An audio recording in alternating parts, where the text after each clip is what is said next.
Call of Duty Vanguard Zombies, the Archon. It's a map, you play zombies on it, that's the end of the review. No, seriously guys, I have played the Archon quite a bit over the last 2 days, ran through the Easter egg about 3 times, beat the boss fight about twice, got to round 40-ish once, got to round 30-ish another time, used every single wonder weapon, and I'm just gonna tell you flat out right now, this map, it's not good. Now please, this isn't gonna be a 15-minute video of me shitting on the devs and saying that Treyarch is killing zombies, because none of that's true. And while this map is far from a masterpiece, it surely is a map of circumstance, and those circumstances, well, they're just not good. So let's dive into the Archon, what I like, what I dislike, and whether or not you should waste your time even playing it. But if you have played it, why don't you leave a comment telling me what you think right below the like button. Let's get into the review.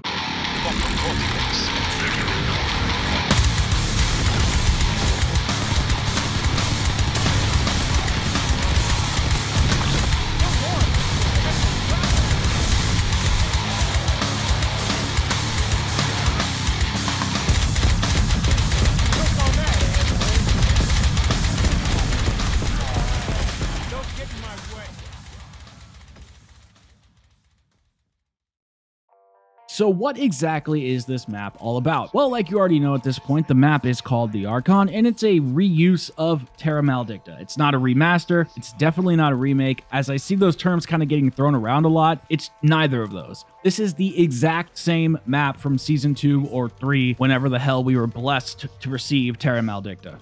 The only difference is now, this time, drumroll please, the map has a green hue and there are some plants in the Dark Aether area. Bravo, Treyarch, you're really stepping up your game with this one. We're going to talk about some of the development issues in another video. I don't really feel like this is the place for it, as this is just a map review, and the map, it speaks for itself. Let me just tell you that. Believe me when I say that this map is 100% the exact same as it was just a few months ago. I didn't like it then, and I sure as hell don't like it now. Yeah, there are a few things that are different, like the Pat machine isn't in the same location. The Altar of Covenants has been moved. I think there's a couple new walls that are like, you know, established in the map. Literally like walls, not wall buys, walls. But to be honest, that doesn't really matter because the map is 99.9% identical, and it's really such a shame to see how this mode went to waste. Most of us knew that we were going back to Egypt after the last map. Most people in the community thought that part of Terra Maledicta would be reused in some way, shape, or form, but we didn't think they would just put a green filter on it and call it a day, but that's exactly what happened. Again, for the third time, there are reasons for why Treyarch did that, and we're going to talk about that in the overall review I'm working on for Vanguard Zombies, which I'm working on after this video. So what exactly are we doing here? What exactly is the plan? Well, our heroes are sent back to the desert to stop Kortifex from becoming the ultimate bad guy leader dude of the Dark Aether. We break the bond between Kortifex and Von List, who subsequently gets teleported to Dr. Kraft's location, and we're going to put a pin in that, by the way. I want to talk about something regarding that whole incident. Kortifex takes advantage of the broken bond and opens up a rift to the Dark Aether and activates the Construct, which I think is just this big-ass rock with an eye on it, but I'm not exactly sure. For whatever reason, the Construct gives our characters a chance to prove themselves through these trials, and once we complete these said tasks, we are able to attempt to take down Kortifex. And once we do that, the universe is saved, yada yada yada, blah blah blah. But here's the thing. None of this matters. You see, our heroes may stop the ultimate baddie of the Dark Aether in World War II, but it gets dug up again in the future, which is Cold War Zombies. So we already know that everything's going to be fine up until we have to take down the Forsaken at the end of Cold War's life cycle. The whole narrative premise of this being a prequel didn't explain or set up anything. No premises were started that tied to Cold War Zombies, and there was nothing of any consequence that made you feel like what you were doing was keeping things safe until the next time trouble bubbles up to the surface. Get it? Bubbles? No? No? All right, let's continue. It all felt meaningless and especially anticlimactic. Even the way the Nazi Von List was killed felt silly. All right, so get this. This is what I wanted to talk about before when I said put a pin in it. The main human villain, Von List, was teleported, like I said, to Kraft's office, and Kraft is on our side. The gods who helped our operators told Kraft, don't kill Von List until we have everything we need to take down Kortifex and the Dark Aether. The whole entire time, Kraft is going on and on about how his wife is a prisoner of Von List and he wants her back. Von List eventually breaks the news to Kraft that his wife died months ago, and it was actually the Nazis who were writing love letters to Kraft, and then Kraft has a fit of rage and shoots Von List in the head, and the radio comms go dead silent. Now tell me They're my spouses. Spouse, please. You were never married. You know such a thing is impossible. Where is Sasha? Kraft, you already know the answer. We have all lost loved ones. Stopping Kortifex is all that matters now. When did it happen? Sasha died months ago. And I'm glad we can stop pretending. Writing all those love letters sickened me. But I needed you to keep working. Professor, are you there? Answer him, mortal! I shot him. Von List is dead. Now, here's my first question. Did anybody know that was a story plot? I sure as fuck didn't, and I played the entirety of this mode. It was also such a shame that there was no cutscene for something like this, because it actually could have been a brilliant cinematic bit, but instead we hear it all through radios, and there was no gratification in Von List's death after all the shit that he did throughout this whole, cinematic universe, and there was no sadness felt when you learned about Kraft's wife, how she'd been dead for months, and that Kraft was being tricked by the Germans into thinking she was alive. You felt none of it. You saw none of it. Now, you see, it's actually a kind of a cool narrative, but it was totally randomly interjected. I don't remember this happening at all. The way it was executed just makes it feel empty and meaningless, which is how this whole map feels. Empty, meaningless, and without any personality whatsoever.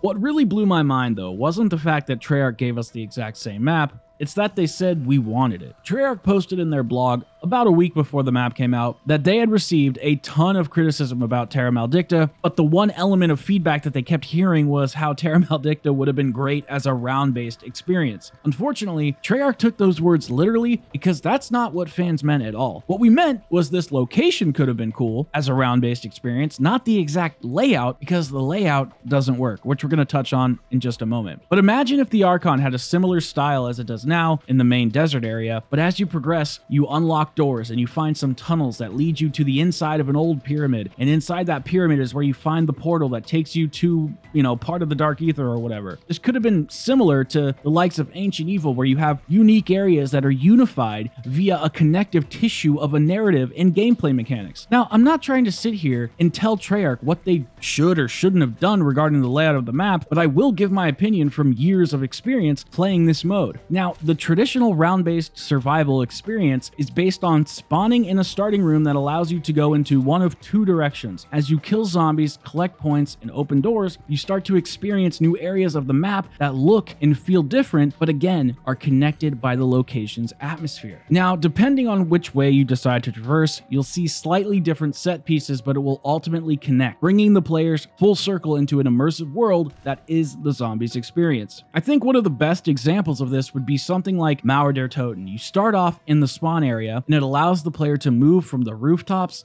into the flaming hallways, into the streets of Berlin, and all the way down into the subway station where you see that burning train, and the zombies are like hopping off of it in pain, and you make your way up and connect the whole map together via that Pack-a-Punch area. It's so well designed, and it is just dripping with atmosphere and personality, which is just the exact opposite of the Archon. When you're opening up the Archon, you're just going from one deserted location to the next. Everything looks and feels the same. There's no area that is better than any other area. They are all equal and they are all lifeless. While I'll likely live to regret saying this, Terra Maldicta's layout fit that particular style of map because the point of those initial iterations of Vanguard zombies were objective-based, not survival, so exploring wasn't necessary, completing the challenges was. I don't think I'm alone in saying this, but the Archon is unenjoyable to explore and playing on it is an absolute bore.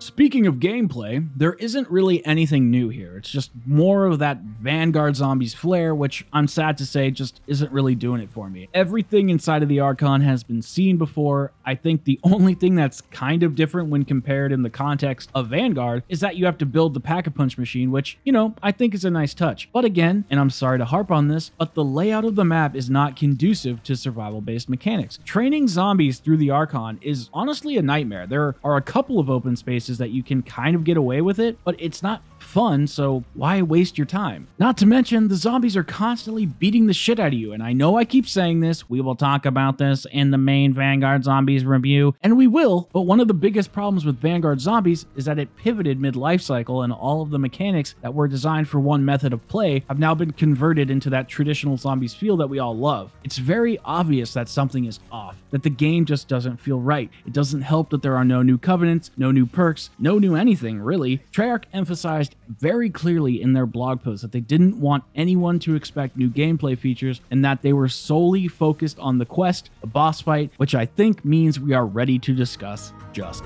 that.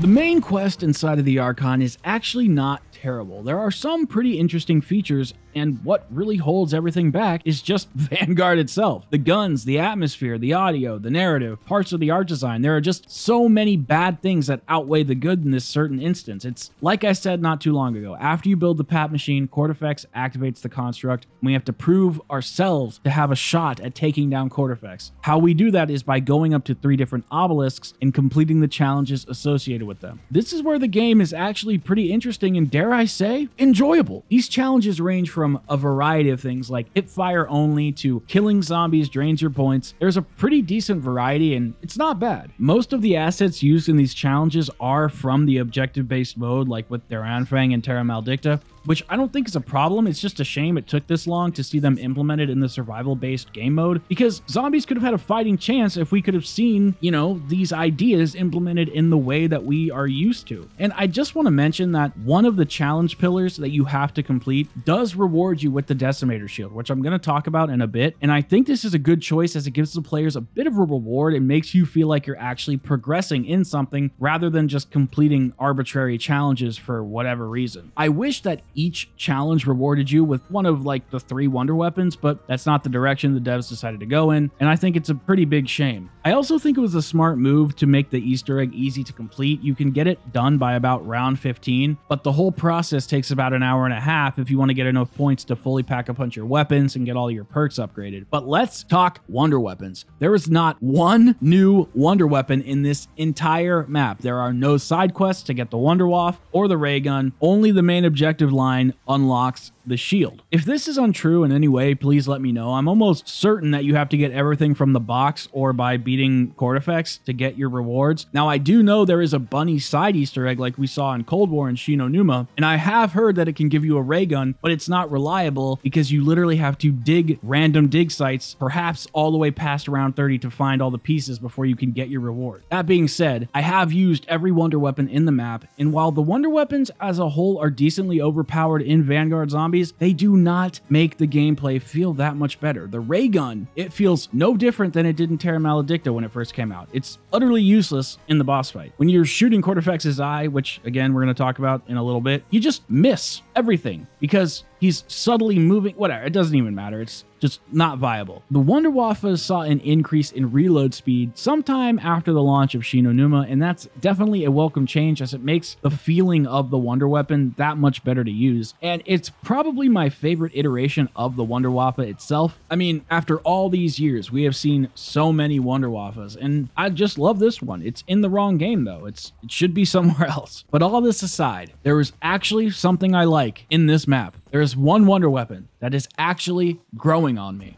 The buff on the shield is actually fucking awesome, and the blast on this thing is a monster. 30 seconds for the shield to recharge is kind of a long time, but you do have infinite uses, so it's kind of a fair trade in my opinion. As you saw in the gameplay, like this thing can wipe out Stormkriegers, any boss at all, and just take out hordes of zombies so easily. The only thing that's kind of funny is it does 600 damage to Cortifex.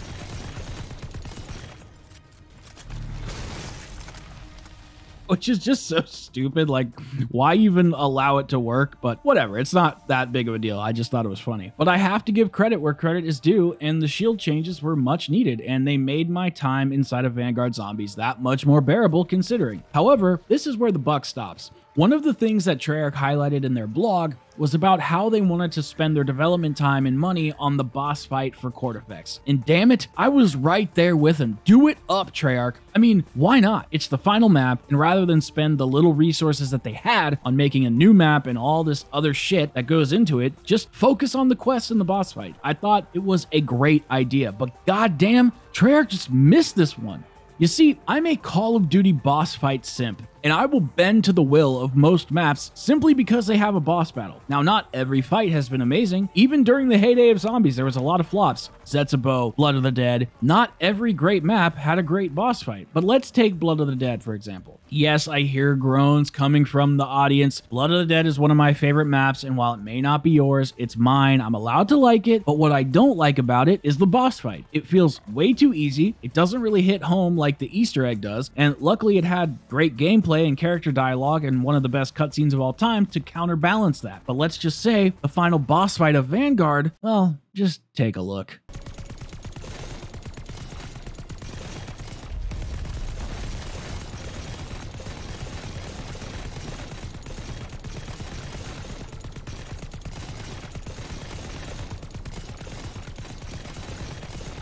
Holy crap, this thing is bad. Cortifex is a giant bullet sponge, and the sequence to take him out is so simple and easy, it's not even remotely good. You see, the thing about a COD Zombies boss fight is that they generally have sequences, and you push through them while fighting off a ton of zombies and boss zombies all at the same time. Inside of Outbreak, you're taking down Legion's orbs after you weaken him, and every zombie under the sun is up your ass, and you have to do this 3 times. Inside of Voyage of Despair, the Eye of Odin will shoot a beam of ice at you, and while that's happening, you have to shoot his pupil as he's, vulnerable during this time. You perform this 5 times, and then it gradually gets harder and harder and harder. It's simple fucking basics zombies boss fight 101. Inside of the Archon, Cortifex throws these balls of energy that float around you at a snail's pace, albeit they can one-shot you, but they are basically no threat at all. There's also this lightning strike that kind of surges from the ground, but again, they're easily avoidable. So while you're easily avoiding everything, you're just shooting Cortifex's eye like the bullet sponge that he is. And this is kind of what bothers me about the whole thing. Most of the time, when this is happening, when you're shooting Cortifex, when he's in his weak phase, the energy balls disappear. The zombies, they disappear. The lightning strikes, they disappear. So you're standing there with no threat at all. It's absolutely pitiful. In the second and the third phase, you actually have to take these red rocks and throw them in those purple plants and wait for the rocks to be spit out, and then they'll be blue. And once you have the rock, you can throw them at the giant stalactites, which cause an explosion that penetrates Cortifex's shield. This is probably the most complicated part, but you see, you have a ton of time in between the zombie spawning in, him throwing those energy balls, the lightning strikes, and then when he's in his weakened state, he just sits there. I don't even know what to say.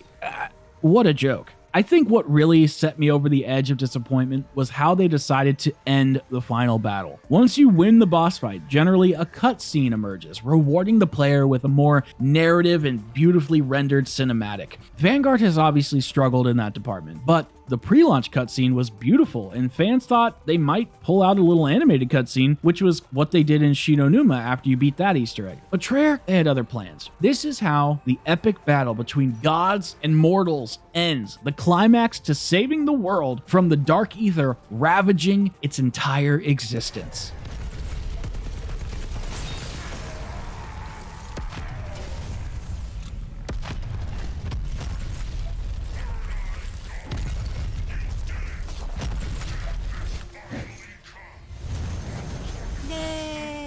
Yeah, that was the ending cutscene. Treyarch advertised that this would be a boss fight never seen before in zombies, and that they were going to be doing something special, and that's why they had to reuse this map and not make any new generalized gameplay mechanics or wonder weapons. I really wanted to give them the benefit of the doubt. I really did. I thought it was going to be the right call for them to focus their resources on the best elements of zombies rather than try to make a great map with mediocre mechanics. Instead, what we got was one of the weakest iterations of a zombies boss battle since Die Machina.